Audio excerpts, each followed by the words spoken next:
a Korean mafia boss, left for dead in a jungle, found by a black village girl who had never met a man like him. She saved his life. He gave her his heart. And together, they burned down everything his enemies built on his bones. But to understand why this moment changed both of their lives forever, we need to go back. 3 days earlier. Before we dive into the story, please tell us where you're watching from, what time it is in your country right now, and which part you enjoyed the most. Are you in the USA or the UK? Let us know in the comments section. And don't forget to like, share, and subscribe. 3 days earlier. The jungle at night does not care who you are. It does not care about your power, your name, your enemies, your money, or your love. It only breathes dark and thick and endless while something bleeds inside it. Young Jinho was bleeding. He was lying face down in the mud, somewhere deep inside a forest he did not recognize, with broken ribs, a gash across his left temple, and both hands too swollen to push himself upright. His expensive black suit, the kind that cost more than most people earned in a month, was torn at both sleeves, caked with blood and dirt. His long hair, which he always kept tied back with a leather cord, was loose and tangled around his face like a curtain someone had drawn to hide him from the world. He was 30 years old. He had survived gang wars, prison threats, police raids, rival bosses, and a bullet wound to the shoulder at 24. He had never once begged for his life. But lying there in the mud, he thought, for the first time in 10 years, that he might actually die. 3 days earlier, his cousin Daniel had called him. "Brother," Daniel had said, using that word the way only a traitor uses it, too warmly, too easily, like a coin he was about to spend. "There's a business deal in the South. Investors from overseas. They want to meet you personally. You know how it is, they won't trust anyone else." Young had not been suspicious. Daniel was family, his mother's nephew. They had grown up together in the same narrow apartment in Itaewon, sharing the same broken radiator in winter. Young had been the one to pull Daniel into the organization when Daniel had nowhere else to go. He had trusted him with money, with secrets, with names. So when Daniel said, "Come," Young came. There were 4 of them in the car that night: Daniel, 2 other cousins named Kang and Sue, and a man Young had never seen before who said very little and sat in the back with his hands folded in his lap like someone waiting for a ceremony to begin. They drove for 6 hours. Young slept most of the way, which later he would think about with something close to shame. He had slept like a child being driven home from a long vacation, trusting the people around the wheel. When he woke, the car had stopped. They were at the edge of a forest. No buildings, no lights, no investors. "Where are we?" he said. Daniel did not answer. He got out of the car. The others got out too. Young opened his door slowly, his instincts finally beginning to stretch and wake inside him, 3 seconds too late. The first blow came from behind. He did not see it. He felt it iron across the back of his skull, and then the world tilted sideways. He hit the ground. Someone kicked him in the ribs. Someone else struck his hands when he tried to rise, and he heard something in his left palm crack with a sound that made him go cold all over. He did not scream. Even then, half-conscious and crumpling into the dirt, young Jinho did not scream. He heard Daniel's voice above him, very calm, the way a man sounds when he has rehearsed something many times and is finally saying it out loud. "You built all of this," Daniel said, "but you kept us small. You always kept us small, brother, so we decided we take everything, and you disappear." They left him there. He heard the car doors close, heard the engine start, heard the gravel crunch under the tires as they drove away. And then there was nothing but the sound of insects and wind and his own breathing, rough and wet and very, very small. That was 3 days ago. For 3 days, young Jinho had been crawling. Not metaphorically, literally, on his hands and knees through undergrowth and stream beds and mud, moving by instinct because his vision kept blurring and his legs would not fully cooperate. He had found a small stream and drunk from it on the second day. He had eaten nothing.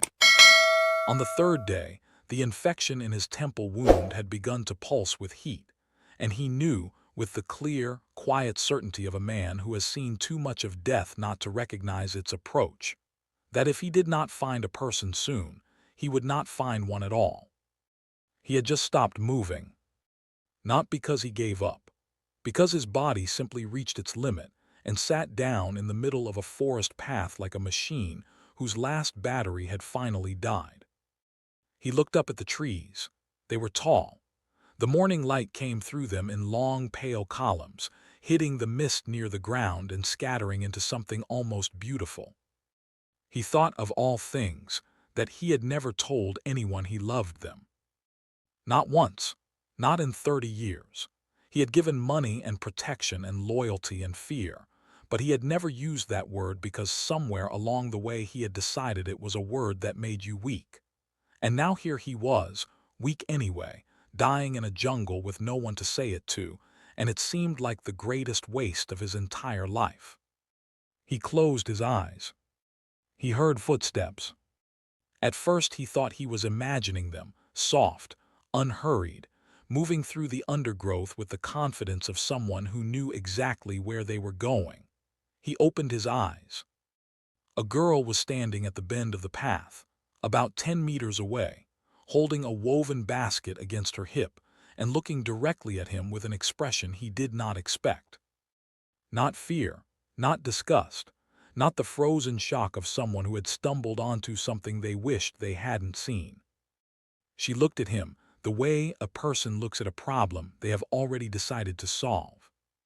She was young, early 20s, with dark skin that caught the morning light in a way that made her seem like she had been carved from something warmer than ordinary earth, and eyes that were sharp and wide and took in everything at once. She wore a simple printed wrap dress, dusty at the hem from walking, and there was a small knife on her belt the way some people carry keys, casually, without drama, as though it were simply part of being alive in this world. Her name was Jasmine, but he did not know that yet. What he knew was this.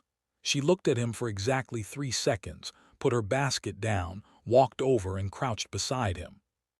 She pressed 2 fingers to the side of his neck, checked his pulse, looked at the wound on his temple, looked at his hands, looked at his face. "Can you understand me?" she said. Her Korean was careful and accented but clear. He opened his mouth. Nothing came out. She did not panic. She reached into her basket, pulled out a cloth, pressed it firmly against the wound on his head, took his wrist gently, and placed his own hand over the cloth to hold it there. "Hold this," she said. "I'm going to get help." She stood.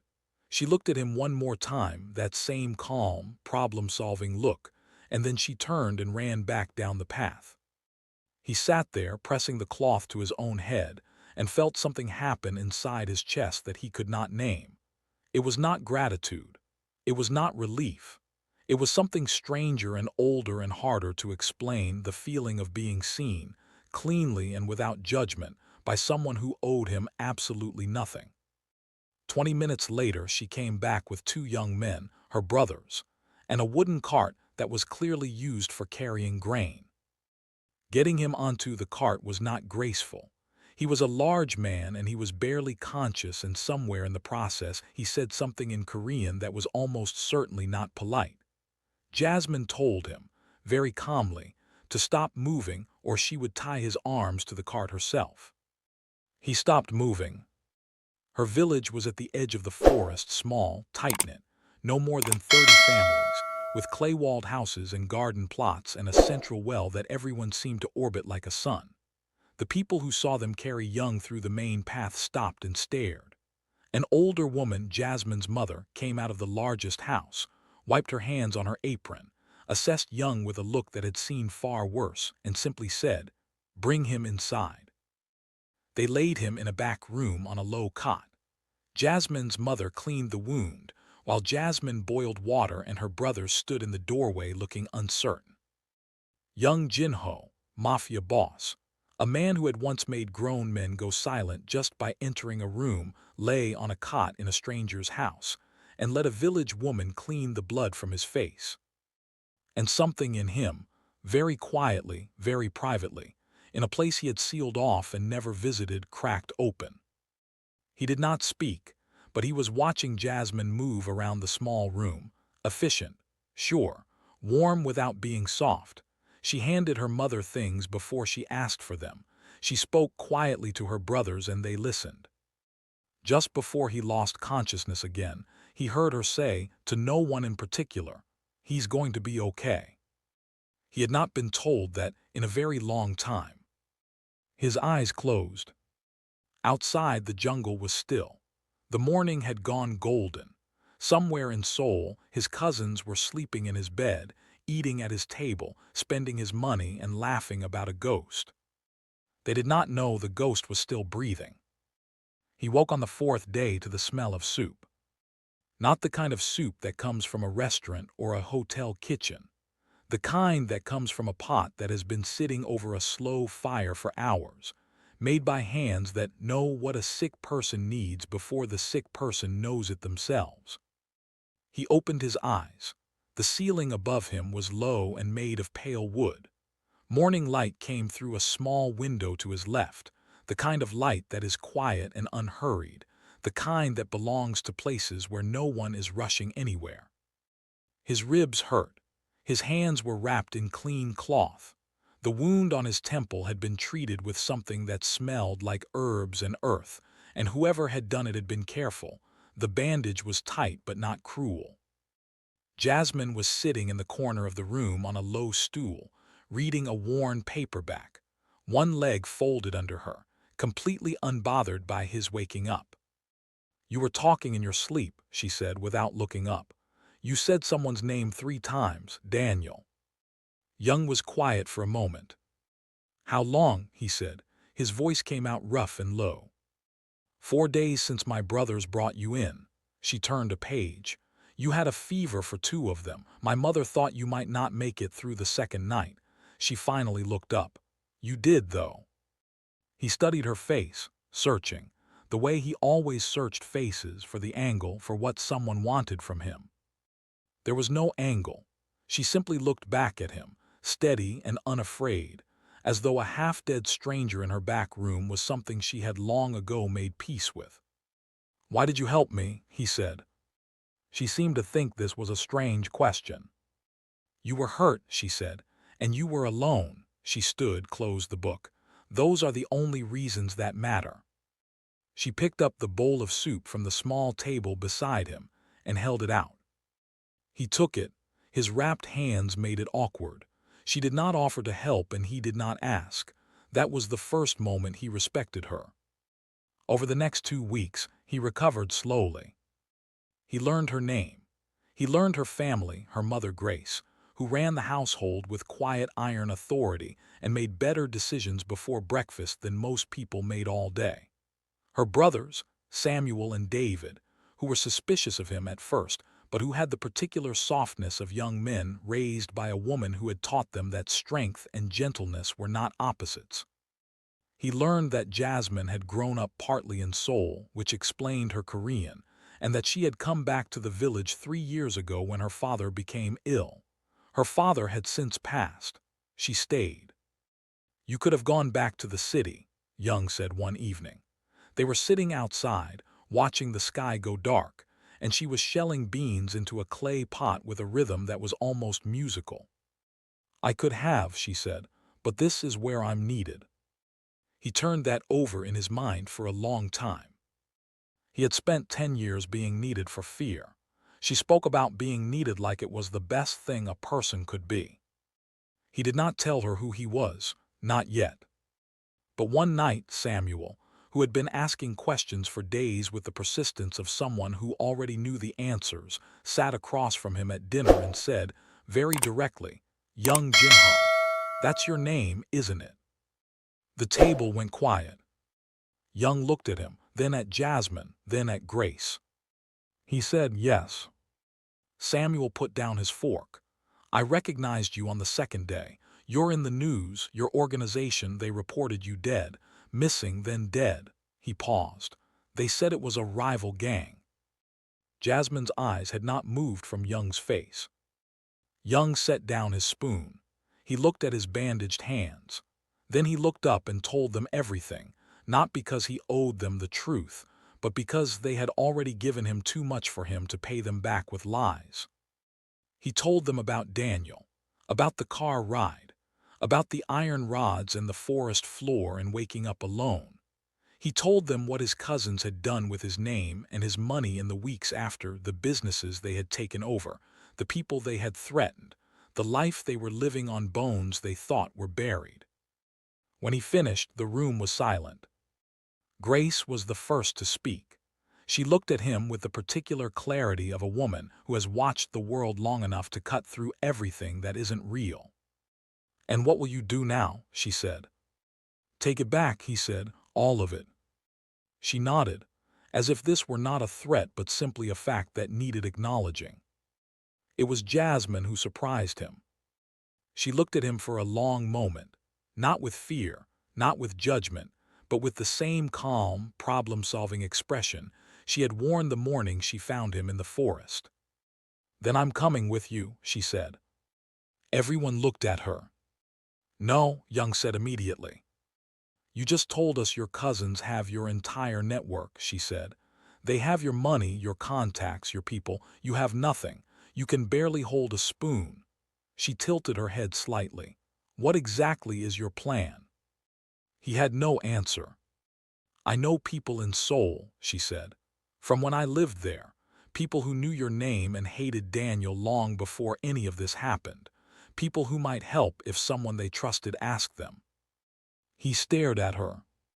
"Why would you risk yourself?" he said. "This is not your war." She looked at him, and for the first time since he had woken up in this house, something shifted behind her eyes, something that was not logic but was not something she was willing to name yet either. "You were left alone in a jungle to die," she said quietly. "I don't believe people should be left alone." They left the village 10 days later. Grace packed them food and pressed Young's hand at the door without a word, the kind of touch that is its own full sentence. Samuel and David walked them to the road and said nothing, because some goodbyes are too large for talking. What followed was not a movie-style revenge. It was harder than that, and smarter. Young had contacts outside his own organization, people who had done business with him privately, who owed him debts that Daniel could not collect because Daniel did not know they existed. Jasmine reached people through her own quiet network, former neighbors, a retired police officer she had once helped during a hard year, a journalist who had been watching Young's organization for years and despised Daniel's sudden rise. Piece by piece, very carefully, they began to rebuild what had been stolen, not with violence as the first tool but with information, evidence, precision. Daniel had made errors. Arrogance makes people careless. He had moved Young's money loudly, which left trails. He had threatened people who had quietly started keeping records. He had celebrated too openly, too soon, and the kind of men who had once respected Young found Daniel's behavior embarrassing. The shift, when it came, was not a single explosion. It was a tide. Young walked back into his own organization 6 weeks after the jungle. He did not arrive angry. He arrived calm, the way only a man who has survived his own death can be calm, and that calm was more frightening than rage would have been. Daniel saw him and went white. "But you," Daniel started. "Jungles are quieter than you think," Young said. "Turns out they're good for thinking." What followed was swift, legal where possible, and absolute. Statements were given. Accounts were traced. 3 of the 4 men who had been in that car cooperated fully once they understood what cooperation meant and what refusal would cost them. The journalist published. The authorities, who had been watching Daniel's sudden wealth with suspicion, moved.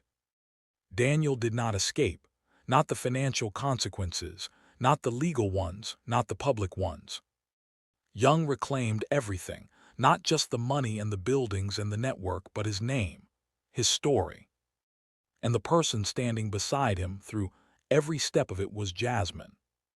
She never asked for anything. She never demanded recognition or reward or declaration. She simply stayed, the way she had stayed in her village when her father died, the way she had stayed on the forest path instead of walking past a stranger in the mud. Young, who had spent 30 years building walls and calling them strength, found that the woman who had walked through every single one of them had done it not by force, but simply by not believing the walls were worth respecting. He asked her to marry him on a Thursday evening, sitting on the steps outside a noodle shop in a neighborhood neither of them was known in, with nothing romantic in the setting and nothing rehearsed in the words. He said, "I spent 30 years not saying the things I meant. I'm done with that." She looked at him, that steady, clear look that had first found him half dead in a jungle. "Say it then," she said. "I love you," he said. It was the first time in his life those words had left his mouth. His voice did not shake, but it was close. "Marry me." She was quiet for a moment, and then she smiled, slow and warm and entirely like herself. "Yes," she said. Not because he was powerful, not because he was rich, but because he had learned, in a jungle and in a small clay-walled house, and in 6 weeks of rebuilding a life from nothing, that the strongest version of himself was also the most honest one. They married in the village. Grace cooked for 3 days beforehand. Samuel cried and pretended he was not crying. David gave a speech that was too long and deeply sincere. Young Jinho, who had once made rooms go silent with fear, stood in a village clearing and let happiness make him quiet instead. And Jasmine, 23 years old, kind and brave and entirely herself, took his hand the way she had first guided it to a cloth pressed against his wounded head, calmly, without drama, as though loving someone broken until they healed was simply part of being alive in this world. Conclusion and life lessons. This story was never really about revenge. Revenge was just the road they had to walk. It was about what happens when power meets kindness, when a man built from survival meets a woman built from purpose, when the worst moment of your life turns out to be the door that opens to the best. Daniel and the cousins lost, not because Young was stronger, but because they had confused wealth with worth and feared that the difference would catch up with them. It did. Young won not only in court and in business, but in himself. The man who walked out of that jungle was not the same man who was thrown into it. He was quieter, deeper. He had learned that the most dangerous thing about a good person is that they believe in you before you believe in yourself. And Jasmine simply did what she had always done. She saw someone alone and she stayed.